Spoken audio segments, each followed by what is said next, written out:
So we're going to do something a little different today. I am bringing you a Q&A on how to break down NBCOT exam questions.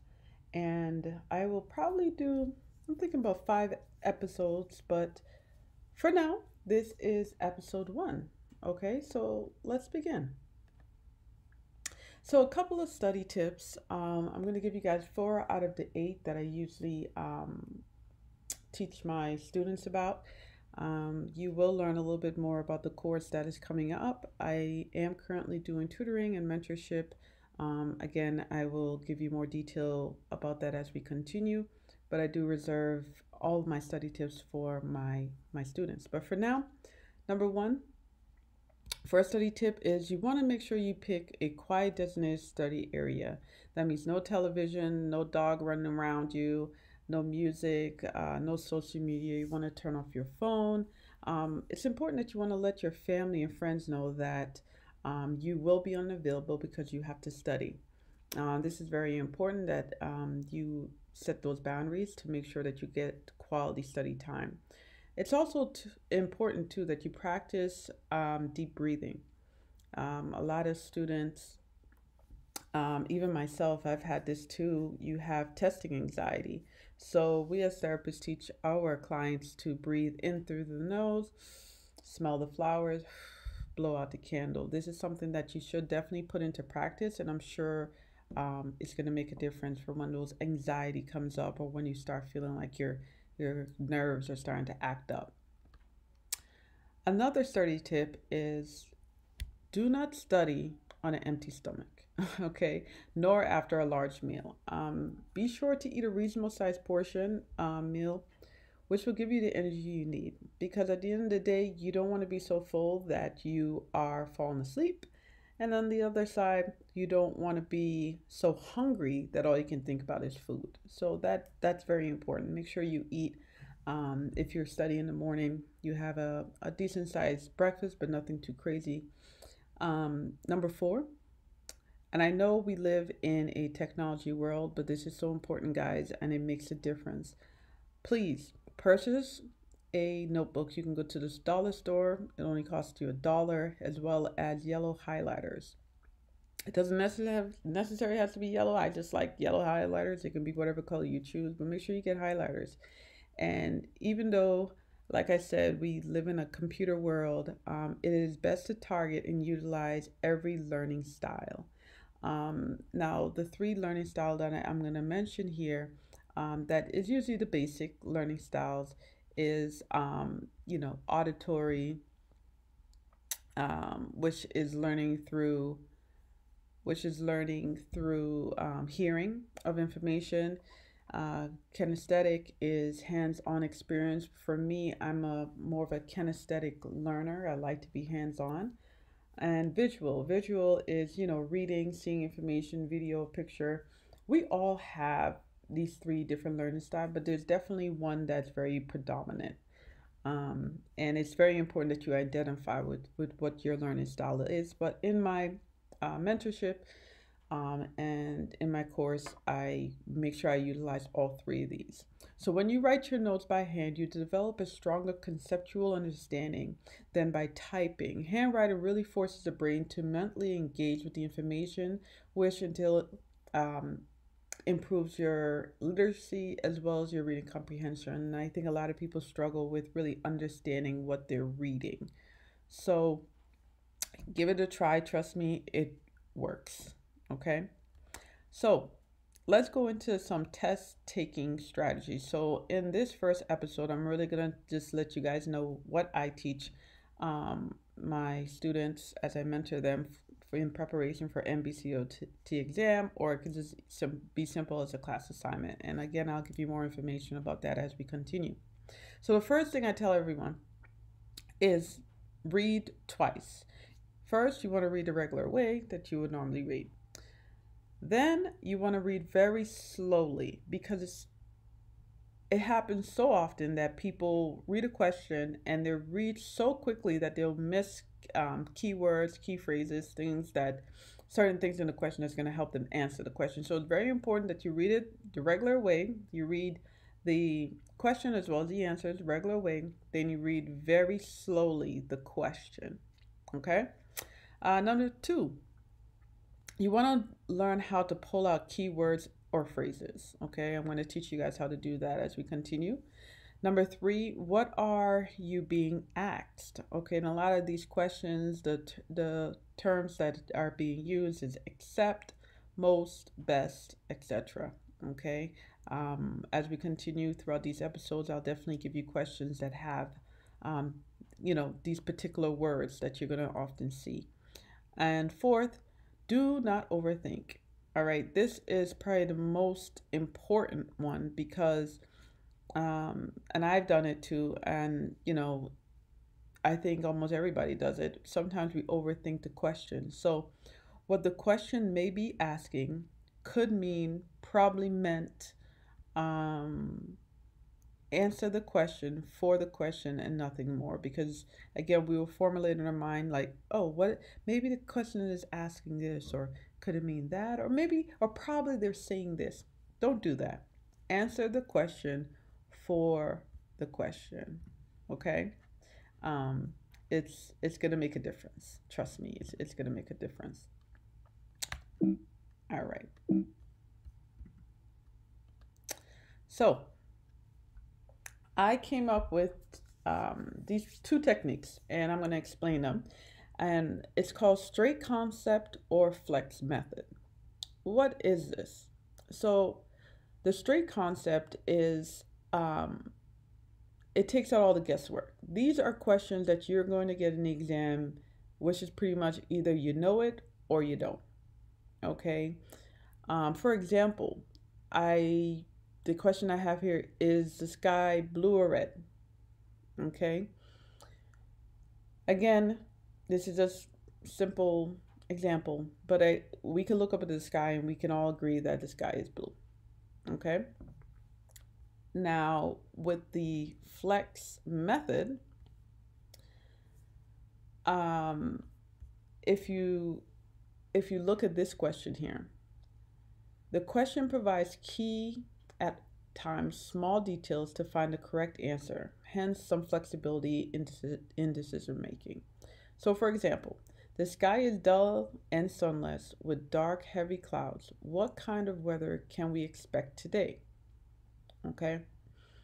So with the flex, the question gives you some keys on what the answer could possibly be. This is why I call it the flex method, flexibility, because there's some flexibility with your decision making here versus straightforward, no guesswork, either you know it or you don't.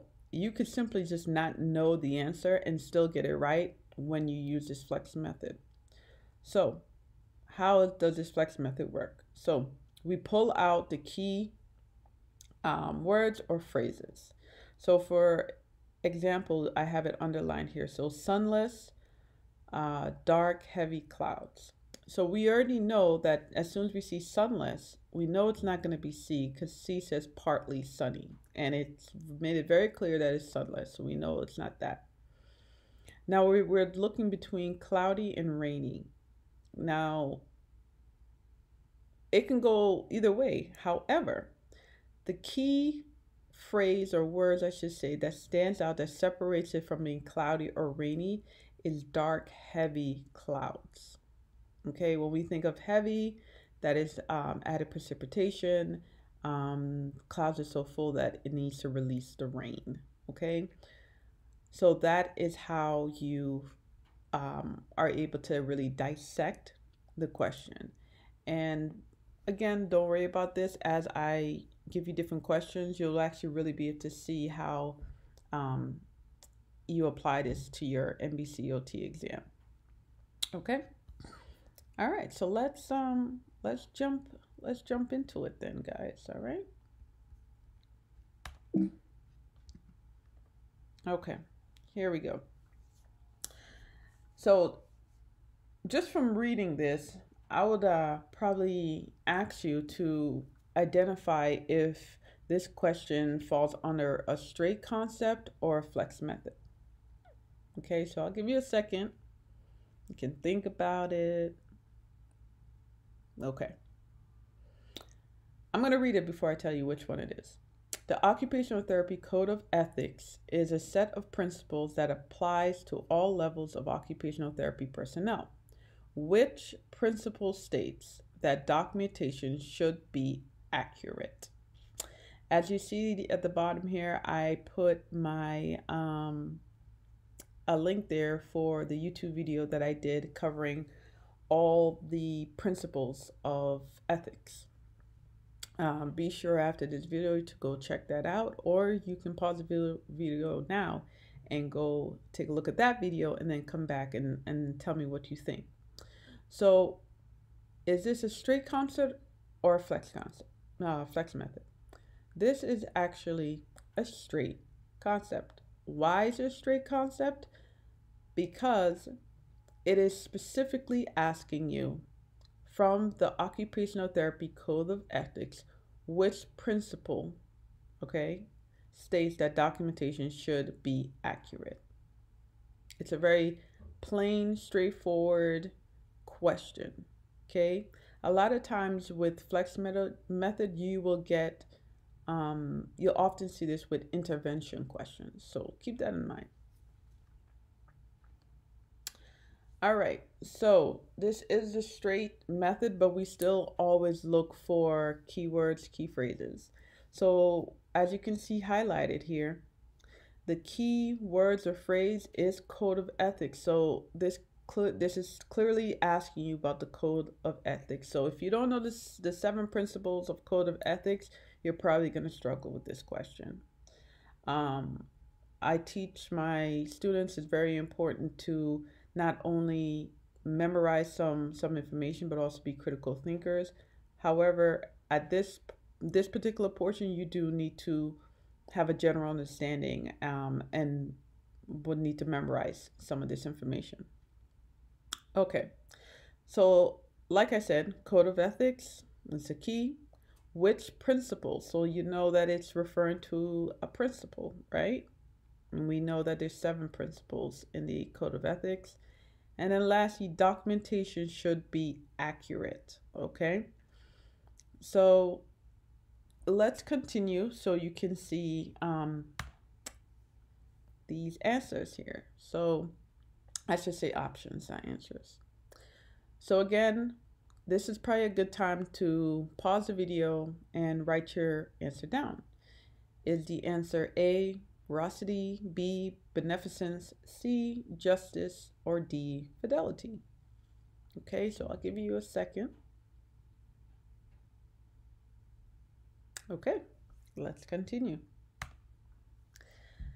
A, veracity. Clap, clap, clap to everyone that did get that right. For those that didn't, that's okay. You're going to continue to work, right? Okay, so let's talk about this. Why is that? Okay, so veracity involves maintaining honest and truthful documentation. If you looked at my video, I mentioned that it's about being honest and truthful. If you have to document accurately, that means that you're not telling any lies, okay? Again, coming back to truthful documentation, which includes billing time, treatment provided, and acknowledging your own qualifications accurately when providing your treatment. Beneficence actually involves, in my video I mentioned just doing good, being good, you know, to your patient, and involves doing the best for your patient, making sure that they are safe and receiving the highest quality of care, and that you are qualified to provide the adequate and accurate treatment. Justice involves providing equal care through assessments and intervention regardless of the individual, and maintain compliance and accountability in regard to documentation and OT related legislation.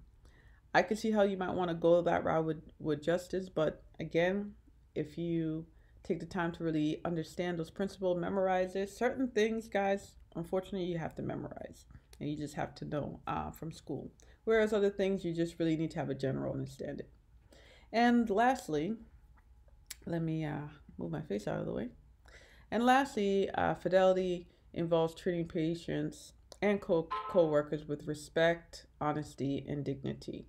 Okay, again, if you go back and you look at my video, I'll also give you some more breakdowns about this. Okay, so I hope you guys really enjoyed this video.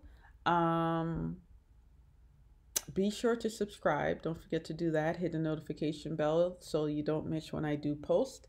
Next episode, or I should say next week, we're actually going to go over a flex method question so you can really see the difference. If you are interested in my services, please be sure to go to Ask Tamisha for help.as.me, as you can see there on the left. And this is where I offer mentorship and tutoring. I will be having a course coming out. It should be April 2021, as well as a CEU. So for all my current practitioners, you'll be able to benefit from that. And my students would definitely benefit from mentorship and tutoring, because I know it can be a lonely road sometimes out there. Or if you just have some questions and you can simply reach me on my email, tamisha.daniels@gmail.com. Thank you so much for watching. And if you are interested in my book, you can go to payhip.com, as you see there, and you can purchase my book there.